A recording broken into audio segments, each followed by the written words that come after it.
உன் கதையோட ஆரம்பம் வேணா சந்தோஷம் இல்லாம இருந்திருக்கலாம், ஆனா உன்னோட எதிர்காலம் ரொம்ப பிரகாசமா இருக்கும். உன்னோட மீதி கதை இன்னும் பாக்கி இருக்கு. நீ யாரா இருக்கணும்னு நீதான் முடிவு பண்ணணும். முருக பக்தர்கள் அனைவருக்கும் வணக்கம். தலைவன் முருகனுக்கு நன்றி. இந்த வீடியோவில் எல்லாத்துக்கும் உங்கள் கேள்விகளுக்கு எல்லாமே ஒரு ஒரு ஆன்சரபிள் கொஷின்ஸாக இருக்கும். என்னன்னா, என்கிட்ட நிறைய பேர் ஒவ்வொருத்தரும் ஒவ்வொரு கோணங்களில் அவங்களோட கேள்விகள் இருக்குது. பாதி பேர் கேட்குறாங்க, 48 நாள் விரதம் எந்த நாள்லேருந்து ஆரம்பிக்கலாம், இல்லை சஷ்டி முடிஞ்சிடுச்சு, சஷ்டி முடிஞ்சதுக்கப்புறம் திரும்பி நான் விரதம் ஆரம்பிக்கலாமா, இது எந்த நாளில் நான் ஆரம்பிக்கலாம், அப்படி இப்படின்னு சொல்லிட்டு எல்லாருக்குமே தனித்தனி காலில் என்கிட்ட பேசிகிட்டு இருக்கீங்க. இந்த தனித்தனி காலில் ஒவ்வொருத்தருக்கும் பதில் சொல்றதை விட ஒரு தனியான இதுக்கு ஒரு காணொலியை நம்ம வீடியோ மூலியமாக நம்ம சொல்லிட்டா இது எல்லாருக்குமே பயனுள்ளதாக இருக்கும் அப்படின்னு சொல்லிட்டு நான் நினைக்கிறேன். அது மட்டும் இல்லாமல் தலைவன் முருகப்பெருமான் எனக்கு உணர்த்தின விஷயங்கள், சில வழிமுறைகள், அது நான் உங்ககிட்ட பகிர்ந்துக்க போகிறேன். ஏன்னா நமக்குள்ள நான் விரதம் ஆரம்பிக்கிறதுக்கு முன்னாடிலேருந்து ஏகப்பட்ட ஒரு கேள்விகள் நம்ம மனசுல போயிட்டு இருக்கோம். இது அசைவம் சாப்பிடலாமா, அசைவம் சாப்பிடாம இருக்கணுமா, அது இல்லாமல் இந்த 48 நாளாக இருக்கட்டும், இல்லை 7 நாளாக இருக்கட்டும், 21 நாள் விரதம் முறைகளாக இருக்கட்டும், இல்லை எனக்கு இனிமே நான் அசைவமே சாப்பிட மாட்டேன் அப்படிங்கிறவங்க கூட நிறைய வகையான விரதங்கள் இப்போ இருக்கிற காலகட்டத்தில் நிறைய வந்துகிட்டே இருக்கு.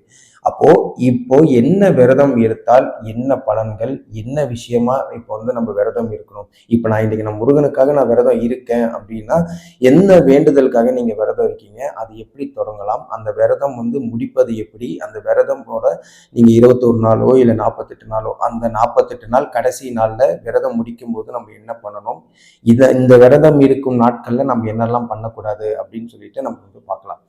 முதல்ல இந்த 48 நாள் விரதம்னா என்ன அப்படின்னு சொல்லி பார்த்தீங்கன்னா, இது இதுக்கும் இறைக்கும் என்ன, நம்ம இறை வழிபாட்டுக்கும் இந்த விரதம் இருப்பதுக்கும் என்ன சம்பந்தம் அப்படின்னு சொல்லி கேட்டீங்கன்னா, எனக்குள்ள ஆரம்ப காலகட்டத்தில் இந்த ஸ்பிரிச்சுவலை நம்ம பேசுறதுக்கு முன்னாடியே எனக்கு ஏகப்பட்ட ஒரு டவுட் எனக்குள்ளே இருந்திருக்கு. என்ன டவுட்டாக இருக்குன்னா, இப்போ உணவு முறை, இந்த நம்ம பழக்க வழக்கங்கள், அதாவது டெய்லி ருட்டீனான ஒரு டயட் மெயின்டைன் பண்ணிட்டு இருப்போம், இல்லை நம்ம ஏதாவது சாப்பிடணும்னு நினச்சி திடீர்னு நம்ம சாப்பிட்ருப்போம், திடீர்னு நமக்கு பிடிச்ச விஷயங்கள் நிறையவே இருக்கும். ஆனால் இந்த விரதம் இருக்கிற நாட்களில் நம்ம மிகப்பெரிய கடுமையான ஒரு தட்டுப்பாடோட தான் நம்ம இருப்போம். இது பண்ணக்கூடாது, இது தப்பான விஷயம், ஐயோ இது பண்ண தெய்வ குத்தமாயிடும், இது நம்ம பண்ணவே கூடாது, ரொம்ப தப்பான ஒரு செயல், இந்த மாதிரி நடக்கவே கூடாது. நம்ம விரதம் இருக்கும்போது திடீர்னு நிறுத்துவதும், இது ஏதாவது ஒரு தடங்கள் மூலியமா நமக்கு நம்மளே அந்த விரதத்தை நிப்பாட்டக்கூடிய நிலைமை நம்ம கண்டிப்பா எல்லாருக்குமே வரும். எல்லாருக்குமே நடந்திருக்கு கூட. எனக்கு நிறைய பேர் சொல்லியிருக்காங்க.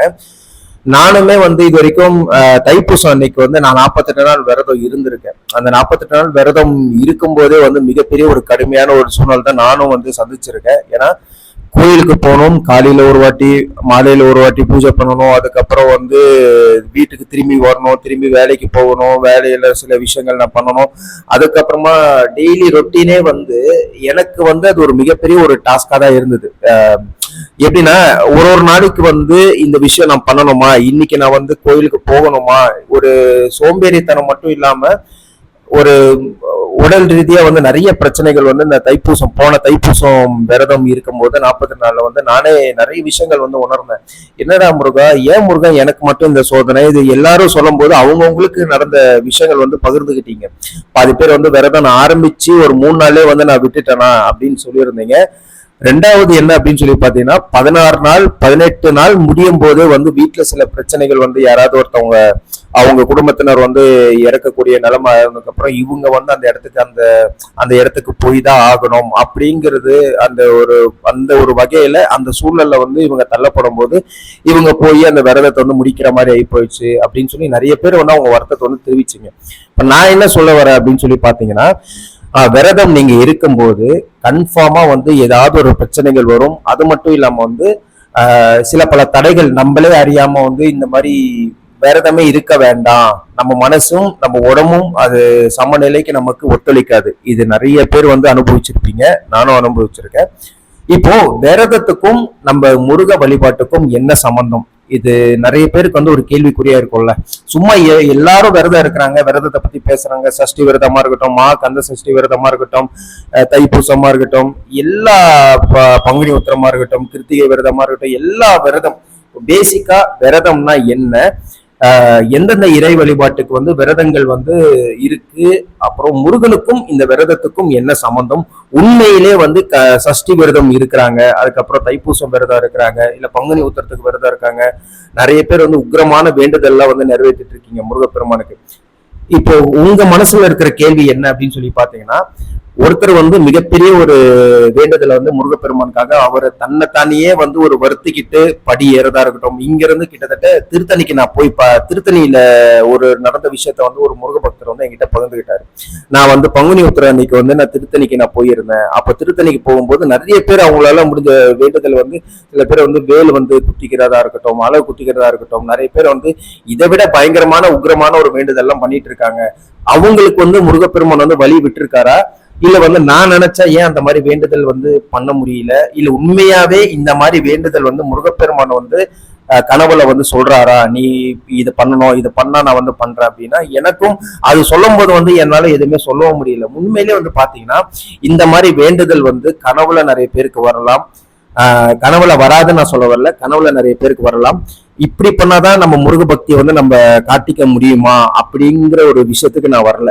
ஏன் அப்படின்னு சொல்லி பாத்தீங்கன்னா, அது ஒவ்வொருத்தவங்களோட தனிப்பட்ட விருப்பமும், அந்த ஒரு நான் என்னோட இறைக்கு என்னோட இறைவனுக்கு நான் இது சமர்ப்பிக்கிறேன், என்னால இதையும் தாண்டி என்னால உடம்ப வருத்திக்கிட்டும் மனதை வருத்திக்கிட்டும் நான் எல்லாமே இந்த வாழ்க்கை வாழ்றதே முருகன் போட்ட பிச்சையில நான் வாழ்ந்துட்டு இருக்கேன் அப்படின்னு, இதெல்லாம் என்ன வேண்டுதல், இதை விட நான் பயங்கரமா நான் பண்றேன் முருகா அப்படின்னு சொல்லி நிறைய பேர் வந்து நீண்டாத ஒரு கனவுகளுடன் அவங்கவுங்க நிறைய பேருக்கு வந்து நிறைவேறாத ஒரு வேண்டுதல், குழந்தை பாக்கியம். நிறைய பேருக்கு இப்ப இருக்கிற காலகட்டத்துல வந்து மிகப்பெரிய ஒரு உக்கிரமான வேண்டுதல்ல வந்து குழந்தை பாக்கியம், குழந்தை இல்லாதவங்க எத்தனையோ பேர் வந்து கஷ்டப்பட்டுட்டு இருக்கீங்க. அவங்க அந்த இடத்துல இருக்கிறவங்க வந்து நிறைய பேர் இந்த மாதிரி வேண்டுதல் பண்றாங்க.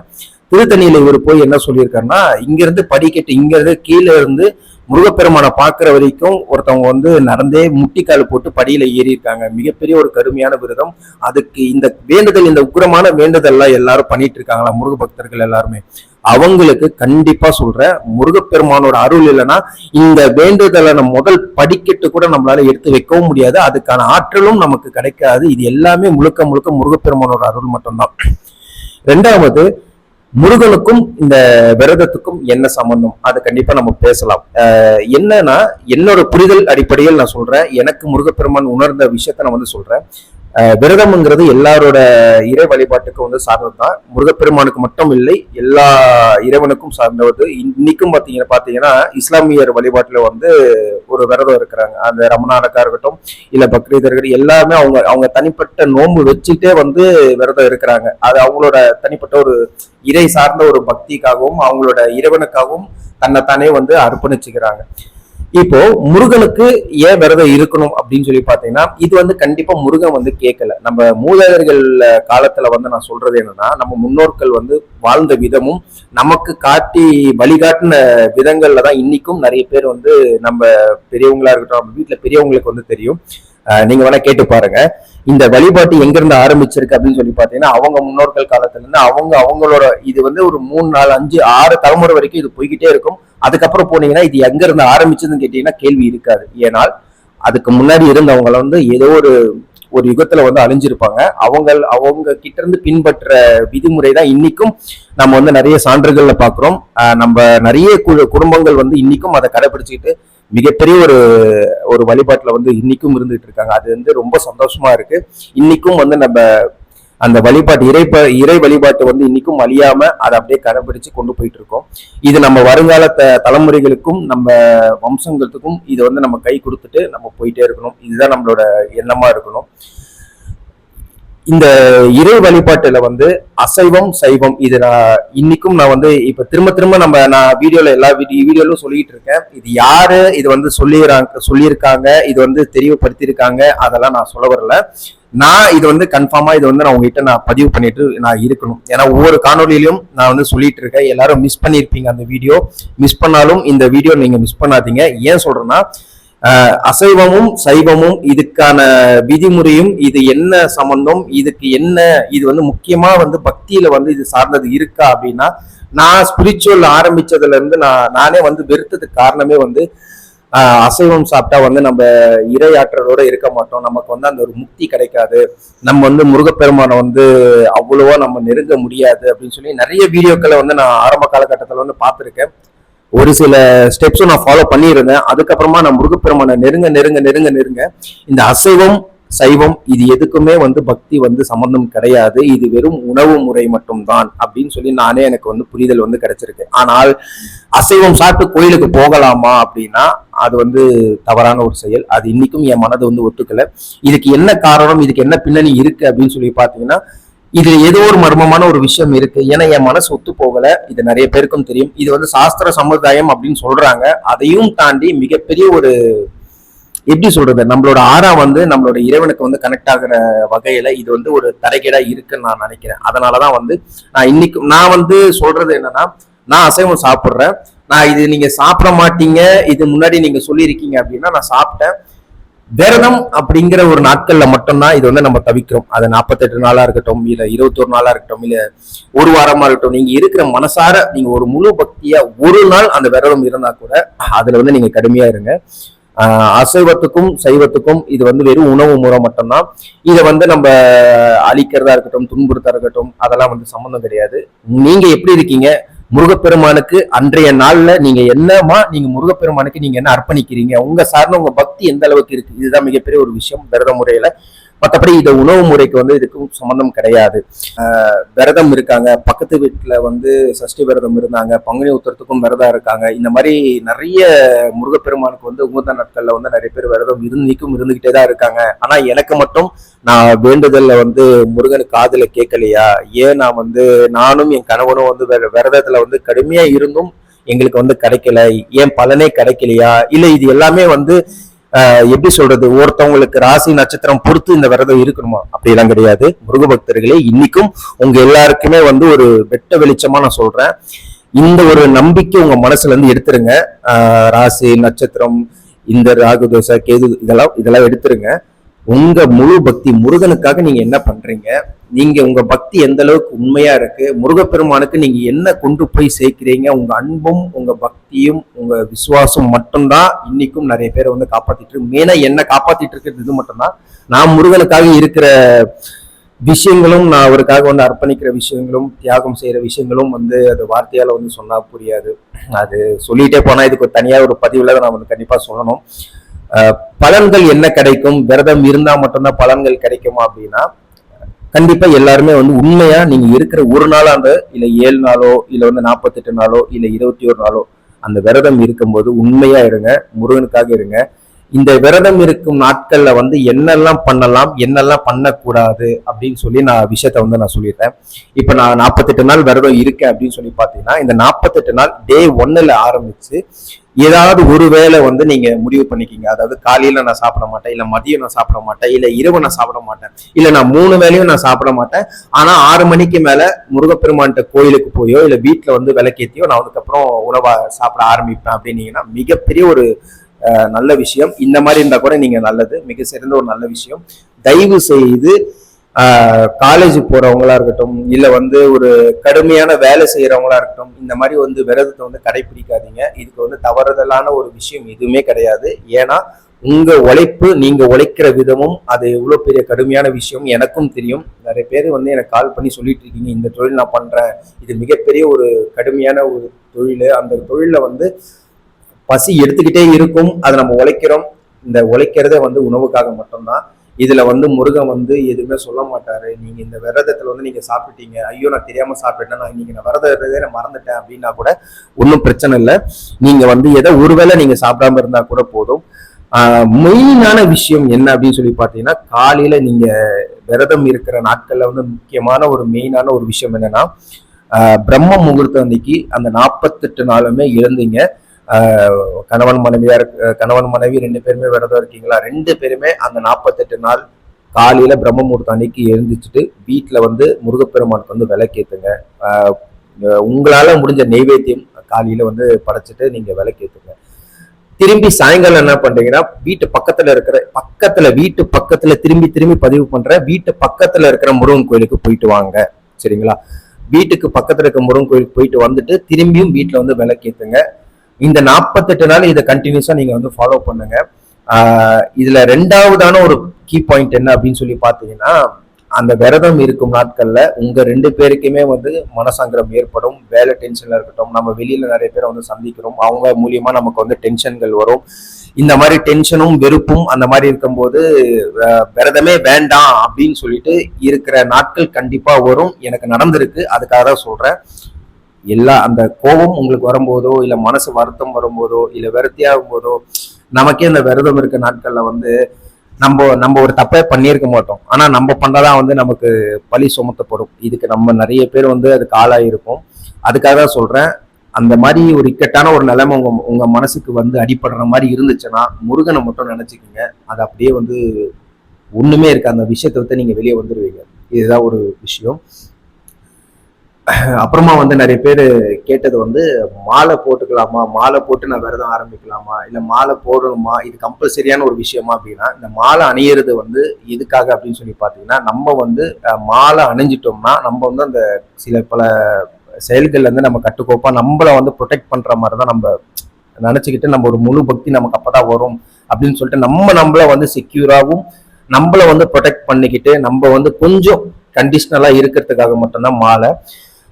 மாலை போட்டு தான் நான் விரதம் இருக்கணும், மாலை போடாம விரதம் இருக்க முடியாது அப்படின்னு சொல்லி கேட்டீங்கன்னா அந்த மாதிரி எதுவும் கிடையாது. நீங்க மாலை போட்டும் விரதம் இருக்கலாம், மாலை போடாமலும் வந்து விரதம் இருக்கலாம். அது வந்து உங்களோட தனிப்பட்ட ஒரு விருப்பம், அதெல்லாம் ஒன்றும் கிடையாது. ரெண்டாவது, மாலை வந்து நான் விரதம் இருக்கிற நாட்கள்ல வந்து தன்னைத்தானே வந்து நான் மாலையை வந்து அறந்துருச்சு, நான் தூங்கிட்டு இருக்கும் போது மாலை வந்து அறந்துருச்சு, இது ஏதாவது அபசகரமா இருக்குமா, இல்ல வந்து இந்த விரதத்தை ஒன்னா நான் நிப்பாட்டணுமா அப்படிங்கிற ஒரு விஷயம் நிறையவே இருக்கு உங்கள கேள்வி. உதாரணத்துக்கு நான் சொல்றேன் பாருங்களேன். இந்த மாலை எப்பவுமே வந்து என் கழுத்துல இருக்கும். இந்த மாலை நீங்க நிறைய பேர் நோட்டீஸ் பண்ணிருப்பீங்க, இந்த மாலை வந்து என் கழுத்துல எப்பவுமே இருக்கும். இது என்ன ஆயிப்போச்சு அப்படின்னு சொல்லி பாத்தீங்கன்னா, இது எப்பவுமே மாலை எனக்கு ரொம்ப நெருக்கமான ஒரு விஷயம். இது நான் முருகப்பெருமானுக்கு வந்து கிட்டத்தட்ட 48 நாள் பூஜை பண்ணி இது வந்து உருவேற்றி முருகப்பெருமான் கிட்ட இருந்து நான் இந்த மாலை அணிஞ்சிருக்கேன். இது எதனால அறந்துச்சு நான் உங்க எல்லாருக்குமே நான் சொல்றேன். இடையில வந்து என்னதான் நான் ஒரு பாயிண்ட்ல வந்து கரெக்டா தான் இருப்பேன். அது என்ன வேணா பிரச்சனை இருக்கட்டும், எனக்கும் எல்லாருக்கும் சொல்றேன் பாருங்க, எனக்கும் ஏகப்பட்ட டென்ஷன் இருக்கு. என்ன அறியாமலே சில பல கண்ட்ரோல் பண்ண முடியாத ஒரு சிச்சுவேஷன்ல வந்து நம்ம பர்ஸ்ட் அவுட் ஆகும்ல. சுத்தி நடக்கிற விஷயங்கள், நம்ம சும்மா இருந்தாலும் நமக்குன்னு பிரச்சனைகள் தேடி தேடி வர விஷயங்கள் நிறையவே இருக்கு. இதை எல்லாத்தையும் தாண்டி முருகன் இருக்கான், முருகன் பார்த்துப்பாரு, அந்த ஒரு நம்பிக்கை அது இருக்கு. முருகனும் தான் பார்த்துக்கிட்டு இருக்காரு. இவ்வளவும் இந்த இத்தனை பிரச்சனைகள் தாண்டி வந்ததே மிகப்பெரிய விஷயம். முருகன்லன்னா இன்னைக்கு சுத்தமா என்னால வாழ்ந்திருக்கவே முடியாது, இந்த நிலைமைக்கு இருந்திருக்க முடியாது. இது எப்படி அருந்துச்சு அப்படின்னு சொல்லி பாத்தீங்கன்னா, எனக்கும் என் மனைவிக்கும் நடக்கிற ஒரு சண்டையில வந்து என்ன ஆகி போச்சுன்னா, என்ன அறியாமலே வந்து நான் கோவத்துல என்ன பண்ணிட்டேன், இந்த மாலையை வந்து நான் கழட்டி எரிஞ்சிட்டு இருக்கும்போது இதுல ஒரு டாலர் ஒன்று போட்டிருப்பேன். முருகப்பெருமான்ட்ட ஒரு எப்படி சொல்றது, ஒரு இன்டிமசியான ஒரு டாலர். அது நிறைய வீடியோல உங்களுக்கு தெரியும், அதை நான் வேணா உங்களுக்கு சொல்றேன். ஸ்டார் போட்டு அந்த ஸ்டார்ல வந்து ஒரு ரிங் மாதிரி இருக்கும். இது மாலை அப்படியேதான் இருக்கு, அந்த டாலர் மட்டும் காணோம். ரொம்ப வருத்தமா இருக்கு. வீடு சுத்தி எல்லாமே தேடி பார்த்தாச்சு, அந்த டாலர் மட்டும் கிடைக்கல. இப்போ இந்த விஷயத்த வந்து நீங்க என்ன நினைக்கிறீங்கன்னா, நானே வந்து நினைச்சேன், நானே பல கோணங்கள் வந்து அன்னைக்கு நைட்டு ஃபுல்லாவே மண்டையில இந்த விஷயம் ஓடிக்கிட்டே தான் இருந்தது. எதனால நம்ம மாலைய அறுத்தோம், என்ன சண்டை இருந்தாலும் நான் இதுல வந்து ரொம்ப கான்சியஸா இருப்பேனே, என்ன நடந்தாலும் பரவாயில்ல, இதை நான் பொறுமையா இருந்து நான் இதை ஹேண்டில் பண்ணியிருக்கணும், ஆனா இதை நான் தோத்துட்டேன் அப்படின்னு சொல்லி எனக்குள்ள நிறைய ஒரு கேள்விகளும் கோவம், எனக்கு என் மேலே பயங்கரமான கோவலா இருந்தது. அதுக்கப்புறம் முருகன்கிட்ட போய் சொன்னேன், முருகன் அந்த மாதிரிலாம் ஆயிப்போச்சு அப்படின்னு சொல்லி. அதுக்கப்புறம் நான் வருத்தப்பட்டேன். அதுக்கப்புறம் திரும்பி இந்த மாலை வந்து ரெடி பண்ணி திரும்பியும் அதே மாதிரி டாலர், ஆனா டாலர் இன்னி வரைக்கும் கிடைக்கலங்க. அந்த டாலர் என்ன ஆச்சு ஏதாச்சுன்னு தெரியல. திரும்பி இதை ரெடி பண்ணி நான் போட்டுருவேன். இது எதுக்காக இந்த விஷயம் நான் உங்களுக்கு என்னோட பர்சனல் லைஃப்ல நடந்து ஏன் நான் சொல்றேன்னா, நீங்க சப்போஸ் விரதம் இருக்கும்போது மாலை இந்த மாதிரி அறந்துருச்சு அப்படின்னு சொல்லி பாத்தீங்கன்னா, நீங்க தயவு செய்து கோயிலுக்கு போய் இன்னொரு வாட்டி மாலையை வந்து நீங்க போட்டுக்குங்க. இல்ல உங்க மனசுல வந்து இதுக்கப்புறம் விரதம் வேண்டாம் அப்படின்னு சொல்லிட்டீங்கன்னா, நீங்க கோயில போய் அந்த அறந்த மாலையை வந்து நீங்க கோயில போய் வச்சுட்டு நீங்க வந்து முருகன் கோயிலுக்கு போயிட்டு வந்து நீங்க விரதத்தை கூட நீங்க முடிச்சுக்கலாம். இதனால வந்து அபசகடம் அந்த மாதிரிலாம் ஒன்றும் கிடையாது. எனக்கு இருக்கிற தாட் ப்ராசஸ் என்னன்னா, நான் வேற விஷயத்துல வந்து யோசிக்க ஆரம்பிச்சிட்டேன். ஸோ அதிகமாகவும் யோசிக்கவும் கூடாது, நெகட்டிவ் யோசிக்க கூடாது. பரவாயில்ல, எது நடந்தாலும் நல்லதுக்கு தான். முருகன் இருக்கான், முருகன் பார்த்துப்பான், அந்த ஒரு நம்பிக்கை. இதை விட என்ன தைரியம் இருக்கு? எல்லாமே முருகன் தான் பார்த்துட்டு இருக்காருல்ல, நம்ம எல்லாரும் நல்லா இருப்போம். இந்த வீடியோல உங்க எல்லாருக்குமே கிளியரா இருந்திருக்கும்னு நினைக்கிறேன். ஆனா லாஸ்ட்ல ஒரு பாயிண்ட் வந்து நான் விட்டுட்டேன். என்னன்னா, சப்போஸ் உங்க சொந்தக்காரங்களோ, உற்றார் உறவினர்களோ, இல்ல ஃப்ரெண்டா இருக்கட்டும், ஏதாவது ஒரு இறுதி சடங்குக்கு நீங்க போகிற மாதிரி இருக்கும் அந்த விரதம் இருக்கும் நாட்கள்ல, தயவு செய்து நீங்க தவிர்த்துருங்க. இல்ல என் குடும்பத்திலே நடந்திருக்கு, எப்படிங்க நான் போகாம இருக்க முடியும் அப்படின்னு சொல்லி பாத்தீங்கன்னா, அந்த விரதத்தை முடிச்சிருங்க. அது தப்பான ஒரு விஷயம் ஒன்றும் இல்லை. ஏதோ நடக்கக்கூடாத நடந்து போச்சு, விரதத்தை தோட நிப்பாட்டிக்கிங்க. அதுக்கப்புறம் உங்களுக்கு ஒரு நல்ல நாள் பார்த்து திரும்பி நீங்க வந்து விரதத்தை வந்து கடைபிடிக்கலாம். இதுல வந்து மனசு எதுவுமே வருத்தப்படாதீங்க. ஒரு விஷயம் நடக்குது, விதிப்படி நடக்குது, அதை நம்ம கண்ட்ரோல் பண்ண முடியாது, இது நம்ம கையில எதுவுமே இல்லை அப்படின்னு சொல்லி பாத்தீங்கன்னா வருத்தப்படாதீங்க. எல்லாமே முருகன் பார்த்துப்போம். விரதத்தை எப்படி முடிப்பது, அதாவது 48 நாள் கடைசி நாள்ல நான் விரதம் எப்படி முடிக்கணும் அப்படின்னு சொல்லி நீங்க கேட்டீங்கன்னா, விரதம் எப்படி முடிப்பதுன்னா, நீங்க அன்றைய நாள்ல வந்து கோயிலுக்கு போங்க. கோயில்ல நீங்க விரதத்தை, நிறைய பேர் வந்து ஆஃபீஸ் டைமா இருக்கும், ஆஃபீஸ்ல இருப்பீங்க, விரதத்தை முடிக்க முடியாது அப்படின்னீங்கன்னா, விரதத்தை ஒரு 6 மணிக்கு முடிக்கிற மாதிரி நீங்க பாத்துக்குங்க. அது சுக்கிர ஓரையில வந்து 6 மணிக்கு விரதத்தை முடிக்கிற மாதிரி பாத்துக்குங்க. அதை பார்த்துக்கிட்டீங்கன்னா வீட்டுல வந்து விளக்கேத்திட்டு முருகப்பெருமானுக்கு வந்து நெய்வேத்தியம் படைச்சிருப்பீங்க. அந்த நெய்வேத்தியத்துல இருந்து கணவன் மனைவி உங்க குடும்பத்துல வந்து அந்த நெய்வேத்தியத்தை முருகப்பெருமான்கிட்ட இருந்து அதை நீங்க சாப்பிட்டு விரதத்தை வந்து முடிச்சுக்கீங்க. இதனால ரொம்ப ஒரு காம்ப்ளிகேட்டடான ஒரு விஷயம் அப்படியெல்லாம் இல்லை. இதுதான் விரதத்தை முடிக்கும் முறை. இந்த விரதத்தை எந்த விரதமா இருந்தாலும் சரி, நீங்க முருகனுக்காக உண்மையா இருங்க. கண்டிப்பா சொல்றேன், நீங்க நினைச்சது அனைத்துமே நடக்கும். முருகன் வந்து நிறைவேற்றி கொடுப்பார். கண்டிப்பா அடுத்த பதிவுல நான் வந்து உங்களை சந்திக்கிறேன். நன்றி, வணக்கம். தலைவன் முருகனுக்கு நன்றி.